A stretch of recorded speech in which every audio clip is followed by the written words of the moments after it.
It was built as a library. It's a long way to go and get a book for nights. But there was a scandal. We like a scandal. Beautiful. Right place, wrong time. And for those of you that suffer a bit from OCD, all neatly lined up. She's down. So I bought 2 thermometers and humidity off the internet. They weren't that expensive, but I'm worried that yeah, I'm worried there's a difference. So with that, one's been at the front of the cab, one's been at the back at the moment. This is it, a gilet or a gilet or a gillet, depending on where you're from. And it's basically a coat without bloody sleeves.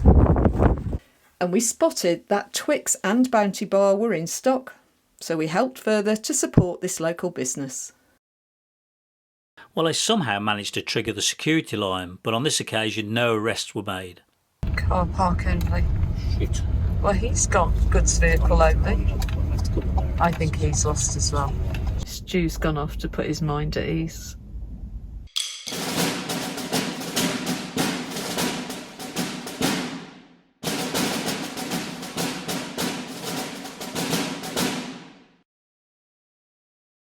Guess what? I think we might need to consider. It's a bit more dangerous to move now than. Well, it was a bit of a rough old night, rougher than when we had the 70 to 90 mile an hour gusts.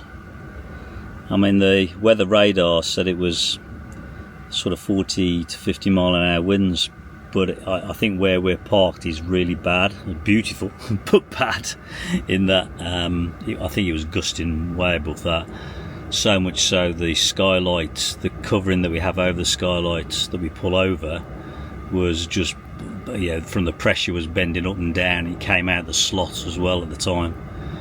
I ended up putting the strapping up again, which works quite well, but at one point I had to get up because it was gusting so much, the strapping wasn't up. I had to hold on to it because I could see the skylight flexing. Jane had to then hold it while I was then got all the straps out, and we thought about moving. I don't know, sometimes it's more dangerous to move in the storm than it is to hold it out, but it was the first time I've really thought, oh God, we've got to move here.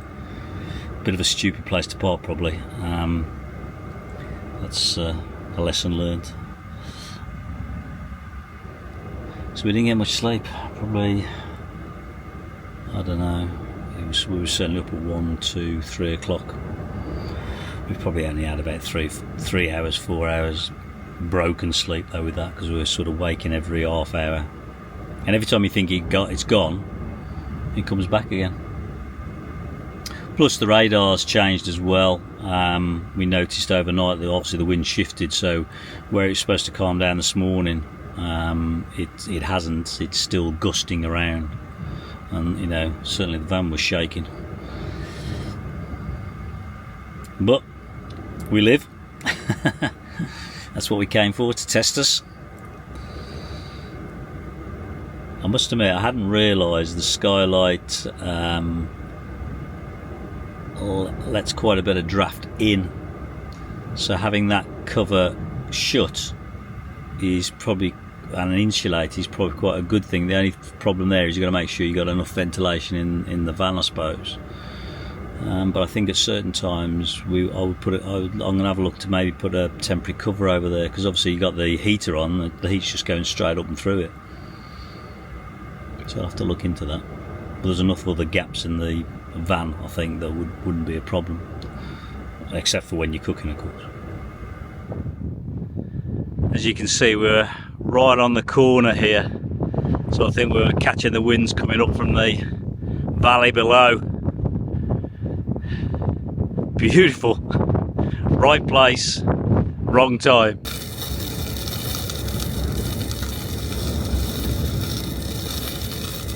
And for those of you that suffer a bit from OCD, all neatly lined up. And she's down.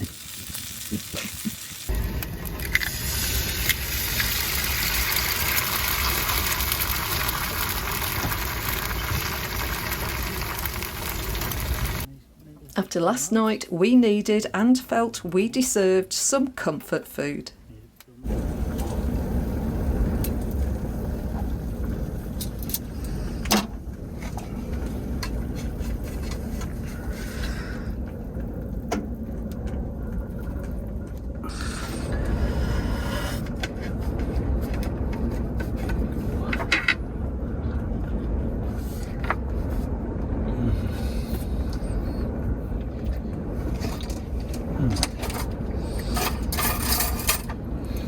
Good, isn't it? I was going to take Jane for a breakfast, so I thought, I was going to find somewhere. I couldn't find anywhere close that was going to be open until about 10, 11 o'clock.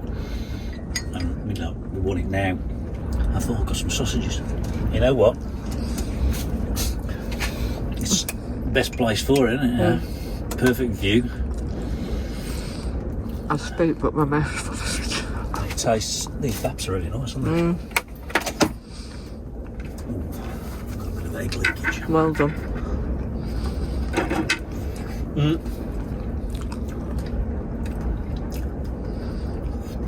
So I bought 2 thermometers and humidity off the internet. They weren't that expensive, but I'm worried but now that you know what? yeah, I'm worried there's a difference. So with that, one's been at the front of the cab, one's been at the back at the moment. So I just want to see if they normalise and come very close to each other. At the moment, there's too much of a difference. The temperature's gradually closing, but the humidity seems to be not. So the reviews are you need to leave them for about 15 minutes. They're a bit slow to react, so they're within sort of the tolerance. So they're both the same. So about 13 degrees in the van. Haven't got the heater on at the moment. And we're about 45% humidity. And I think they say between 30 and 60 is comfortable humidity. Looks like Harry needs some AdBlue adding. Well, that's a park up that we won't forget quickly.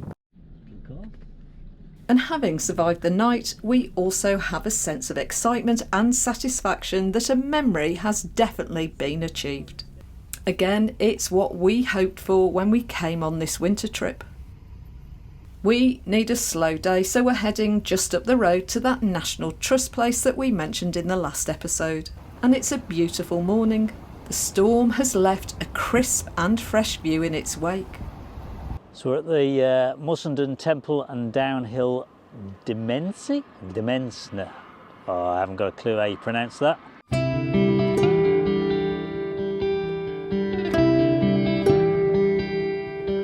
So this is a National Trust site.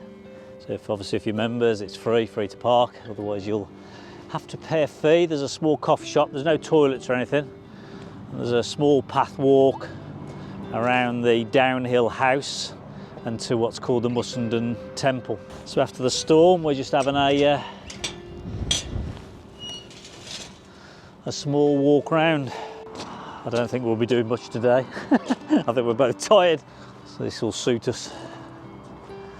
The wind's dropped down here. It's quite chilly though. So the estate was Frederick IV, Earl of Bristol. He served as the Church of Ireland Lord Bishop of Derry from 1768 until 1803.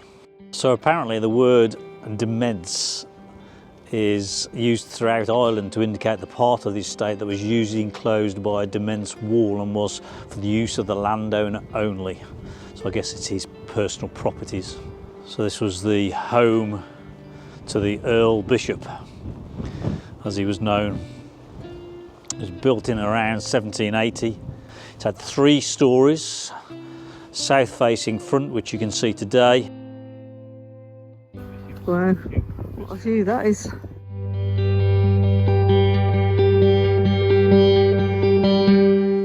The reason it was here was the Earl Bishop. He was obviously he was in the diocese of the Bishop of Derry area. So this remote spot was ideal for him to have his family home, basically. Well, that sun was very deceiving. I've come out in a gilet. Basically, it's a coat without sleeves. It's bloody freezing arms. This is it, a gilet or a gilet, or a gillet, depending on where you're from.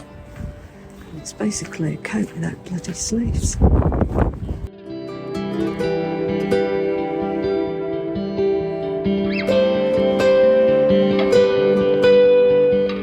It was unfortunately devastated by fire in May 1851. The house was almost gutted by the fire, apparently. So there you go, it's a glorious sunny day, but by God it's a biting wind today compared to yesterday, which was warm.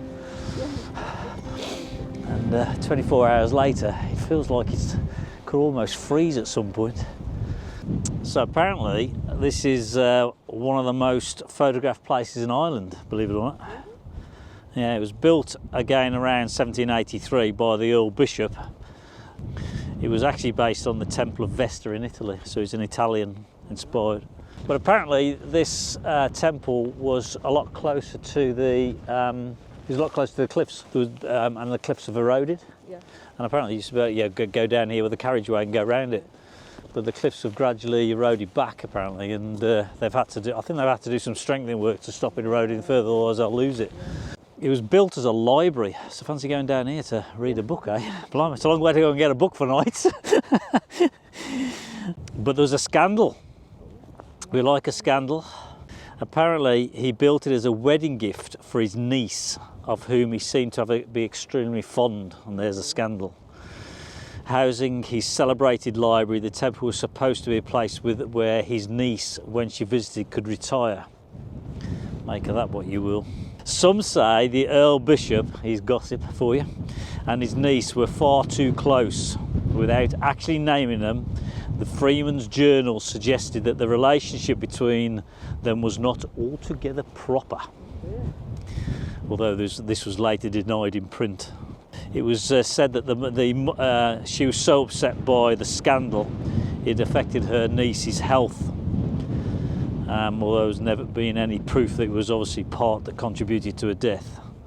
Just to head down here to see if I can get a better picture a bit further back, but almost too close to it. What a glorious structure and setting. Can you imagine reading a book in there with a storm howling? There's a railway line down there, Stu. There's a train track down there that runs right on the bridge.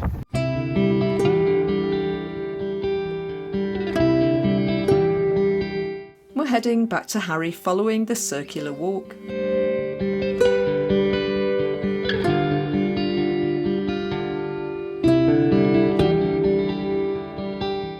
We pass the Dovecote and Ice House that originally served the house.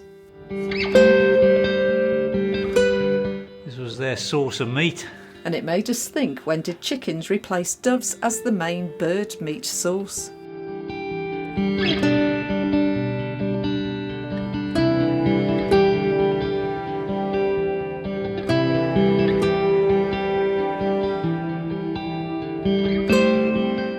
The National Trust are maintaining the old orchard and all the old varieties of fruit trees that ended up in the house kitchen. Now unfortunately music is playing in the on-site coffee cabin, so we need to avoid a copyright claim. And we spotted that Twix and Bounty Bar were in stock, so we helped further to support this local business.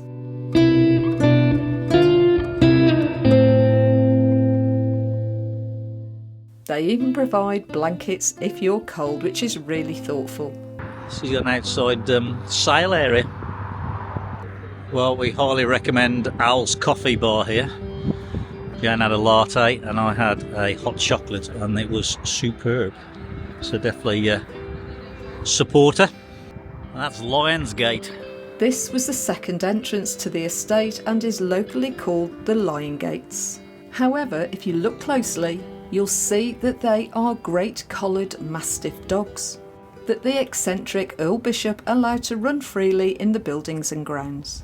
I think I've asked this before, but I'll ask it again just in case. If I've got a perfume allergy, which means I can't spray the van in nice smells, and it doesn't smell horrible. I just want to say that. But have you got any tips for keeping your van nice that doesn't involve anything with perfume in it? Any scented candles or stuff like that? I'd be really interested to know. So that's where we were parked up last night, on the top there. Yeah, just over here to the sort of left of the picture.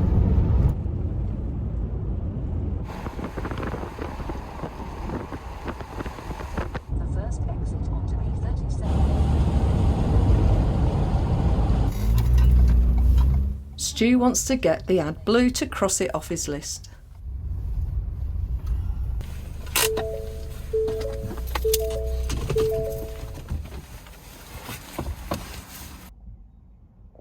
Well, I somehow managed to trigger the security line, but on this occasion no arrests were made.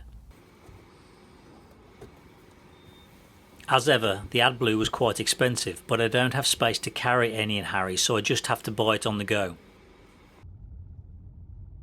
We need to stock up, so Super Value at Limavady is our destination. Potato rosti should be an easy one to do in the Ridge Monkey. Stu will get his ham to add variety to his lunchtime sandwiches, and it's cream cheese for me.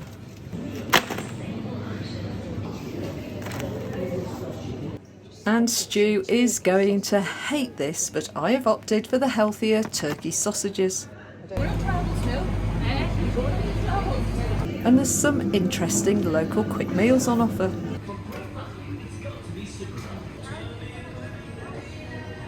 And my appetising cardboard, as Stu would say. Stu wanted some hobnobs last night at 2 o'clock in the morning. Thought I'd get him some, but I can't actually see any.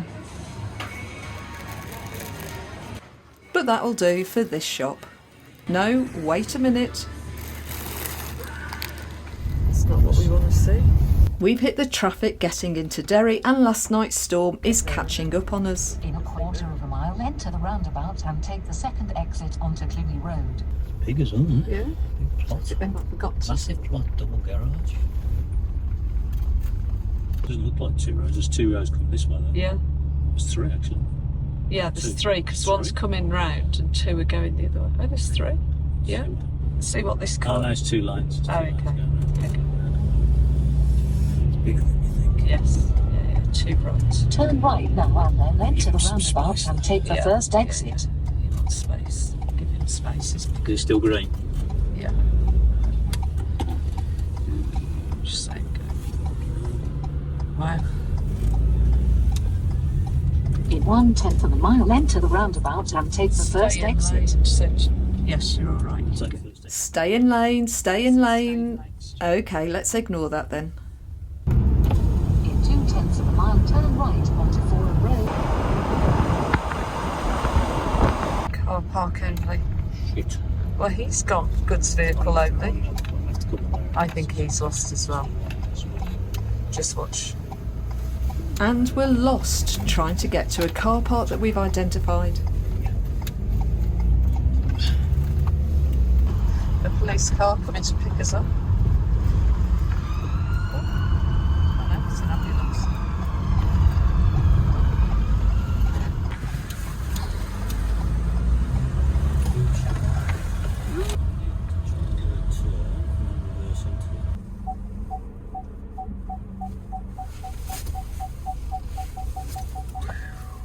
It's a bit of a whistle stop really. Derry deserves a lot more than the hour that we're going to be here. We're because we had a bit of a late night last night and broken sleep. We're late getting out. It's now mid to late afternoon. So it probably deserves a good day here. But we're just going to walk up to the Peace Bridge here, take a look over the river.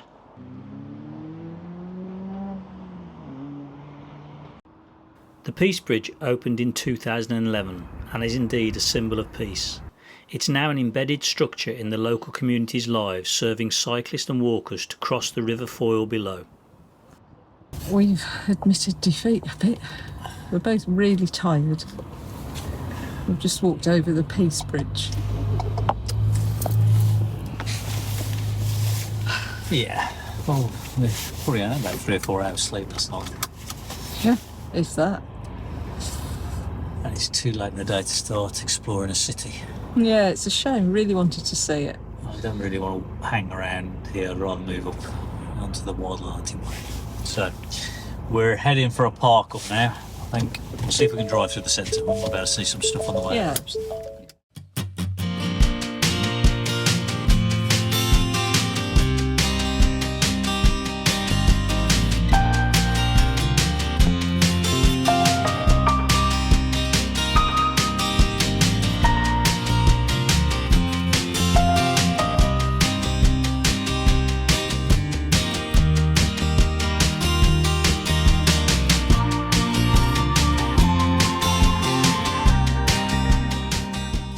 Once we're through Derry, we're back out on the open coast road and soon cross into the Republic of Ireland.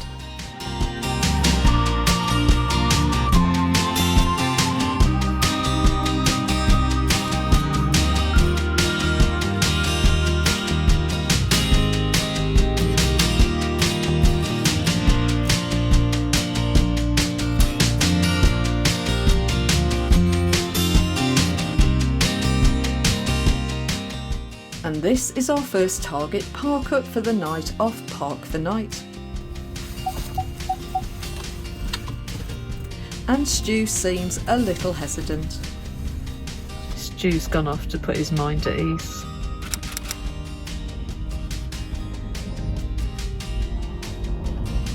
He'll have a look for some signs. A yay or a nay? Potentially back up on that grass there, but I don't think we will be here for tonight. No. We can always move if we have to.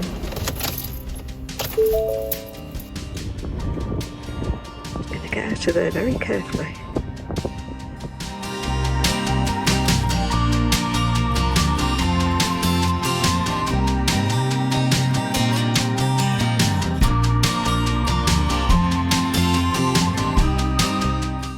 If you enjoyed watching our video, why not like and subscribe? And if you can, share to your friends and social media forums.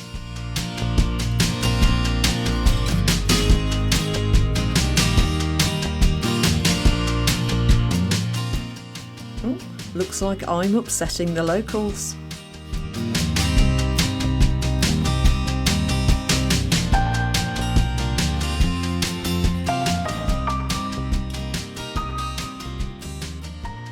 So that's a dead simple tea tonight. We just got diced chicken breast with a bit of herb put on top.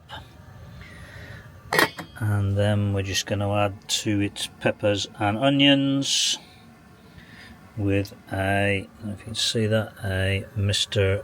Ben's medium curry sauce we're going to put in. So it'll take about 9-10 minutes, and then we'll just layer some we're going to try this katsu curry jasmine rice tonight, and we'll just layer that on top for the last 3 or 4 minutes all over the curry sauce, so that will just heat up so it's all in one pot.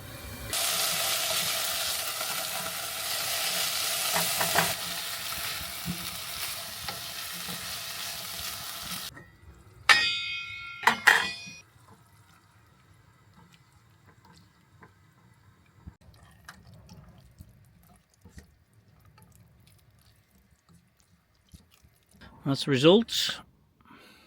Nice and warm. It's going to be 1 degree tonight outside, but tomorrow it's going to be 8 degrees at night. So there's a bit of a temperature change coming.